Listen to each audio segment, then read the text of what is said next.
আসসালামু আলাইকুম। আইনের ভিডিওর আজকের পর্বে আমি advocate Sheikh Asif, advocate district and session জাজ কোর্ট ঢাকা। আজকে কথা বলবো মামলার ডিসচার্জ এর বিষয়ে। ডিসচার্জ কাকে বলে, চার্জ কাকে বলে? সাধারণত চার্জ বলতে বোঝায় যে কোনো একটি আসামির বিরুদ্ধে অপরাধ সংগঠনের যে প্রাথমিক যে উপাদানগুলি সেগুলো আংশিক সত্যতা বিচার করার জন্য যে বিচারিক প্রক্রিয়া শুরু হয় এটিকে বলে চার্জ ফ্রেমিং এর মধ্য দিয়ে, আর এটি শেষ হয় by the announcement of the judgment এর মাধ্যমে চার্জ শেষ হয়। এছাড়া চার্জের বিষয়ে কোনো আবিধানিক ব্যাখ্যা কিংবা উত্তর আমার জানা নেই বা আমি কোথাও পাইনি। চার্জ এর বিষয় না, আমি আজকে কথা বলবো ডিসচার্জের বিষয়ে, মানে আসামির পক্ষে কথাগুলো আমি বলবো, ফৌজদারি আসামির পক্ষে আমি কথাগুলো বলবো। সিআর মামলা মানে যে মামলাগুলো কোর্টে হয়ে থাকে সেই মামলাগুলোর ডিসচার্জ এর প্রসঙ্গ তখনই আসবে যখন আসামি কোর্টে এসে জামিন নিবে তার মধ্য দিয়ে। আর জিআর মামলা যেটি থানায় মামলা হয়ে থাকে সেটার ডিসচার্জের প্রসঙ্গ আসবে যখন আসামির বিরুদ্ধে থানা থেকে একটি চার্জ গঠন করে একটি প্রতিবেদন দিবে কোর্টে, তখন এই চার্জের বিরুদ্ধে ডিসচার্জের প্রসঙ্গটা আসবে। আমি যদি বলি, আলোচনা করি যে চার্জ গঠনের আগেই যদি আসামিকে কোর্ট অব্যাহতি দিয়ে থাকে তবে সেটিকে বলে অব্যাহতি। মামলা থেকে যদি মামলা থেকে যদি তাকে মুক্ত করা হয় তখন সেটাকে বলে অব্যাহতি। আর চার্জ গঠনের পরে যদি তাকে মামলা থেকে কুইট করা হয় তখন সেটাকে বলবে খালাস। চার্জ গঠনের আগে আসামি মুক্তি পেলে বলা হবে অব্যাহতি, আর চার্জ গঠনের পরে হলো খালাস। তো খালাস চার্জ গঠনের পরে হয়। তো চার্জ গঠনের সময় ডিসচার্জের প্রেয়ার কিন্তু একটি খুবই সুবিবেচনামূলক একটি কঠিন একটা বিষয়।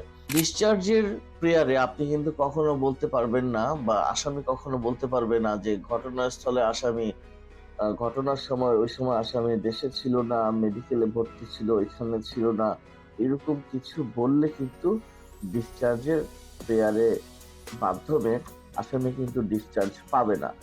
তবে যেটি বলা যায় যে যেই অপরাধগুলো দিয়ে চার্জ গঠন করা হলো সেই ধারাগুলোর মধ্যে আপনি যদি কোনো খুঁত ধরতে পারেন, যদি কোনো ফলস স্টেটমেন্ট যেটা কিনা আর্জি কিংবা এজাহার কিংবা চার্জ গঠনের সময় যে উপাদান এগুলোর মধ্যে যদি আপনি কোনো গরমিল দেখাতে পারেন সেই ক্ষেত্রে কিন্তু ডিসচার্জের প্রেয়ারটা গ্রহণ হয়।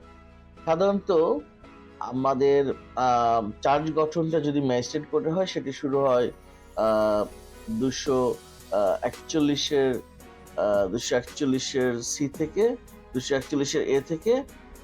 আর যদি দায়রা আদালতে হয়ে থাকে সেটি হচ্ছে 265-এর সি এর মাধ্যমে চার্জ গঠন হয়ে থাকে।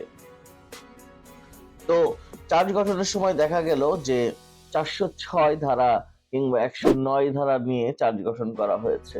তখন আসামি যদি বলতে পারে যে আসামি যে অপরাধটি করেছে, আসামির যে সংশ্লিষ্টতা হয়েছে এটি 406 এর কোনো উপাদানকে এফেক্ট করে না কিংবা 109 এর কোনো উপাদানকে এফেক্ট করে না।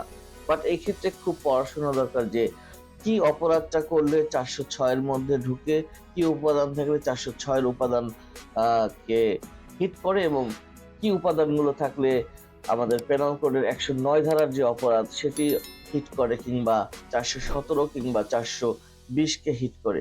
এই বিষয়গুলোর মধ্যে সাধারণত গরমিল দেখানোর মাধ্যমে এবং আসামি যে ওই অপরাধটি সংগঠন করেনি সেক্ষেত্রে কিন্তু শুধুমাত্র ডিসচার্জ পাওয়া সম্ভব। বাট ডিসচার্জ কিন্তু সচরাচর হয়ে থাকে না। সাধারণত ম্যাজিস্ট্রেটগণ এই ধরনের রিস্ক নিয়ে থাকেন না। তারা মামলার সাথে আসামির কিঞ্চিততম সংশ্লিষ্টতা পেলে আসামি অপরাধ করেছে কি করেনি এটি ট্রায়াল স্টেজে প্রমাণিত হবে বিধায় মনে করেই তারা এই বিষয়টাকে ট্রায়ালের মধ্যে ছেড়ে দেয়, যেটা চার্জ গঠনের মধ্য দিয়ে শুরু হয় এবং তারপরে সাক্ষী, জেরা, পুনঃজেরা, তারপর যুক্তিতর্ক এবং আদেশ রায় প্রদানের মধ্য দিয়ে শেষ হয়। তখনই শুধুমাত্র ম্যাজিস্ট্রেটগণ আসামিকে খালাসের চিন্তা করে থাকেন। এক্ষেত্রে প্রথম অবস্থায় একদম চার্জ গঠনের সময় ডিসচার্জের প্রেয়ার দেখেই খালাস দেওয়ার অবস্থা কিন্তু খুবই রেয়ার। তবে হয় না এরকমও না, প্রপার গ্রাউন্ড থাকলে এবং সত্যিকার অর্থে যদি আসামির সংশ্লিষ্টতা নেই মর্মে উকিল সাহেব দেখাতে পারেন, লয়ার সাহেব দেখাতে পারেন, সেক্ষেত্রে কিন্তু ডিসচার্জের প্রেয়ার অ্যাকসেপ্ট হয় এবং আসামিকে খালাস দেওয়া হয়। আজকে এই পর্যন্তই। আসসালামু আলাইকুম। পরে আবার কোনো গুরুত্বপূর্ণ বিষয় নিয়ে আপনাদের সামনে আসবো। সে পর্যন্ত ভালো থাকবেন। আল্লাহ হাফেজ।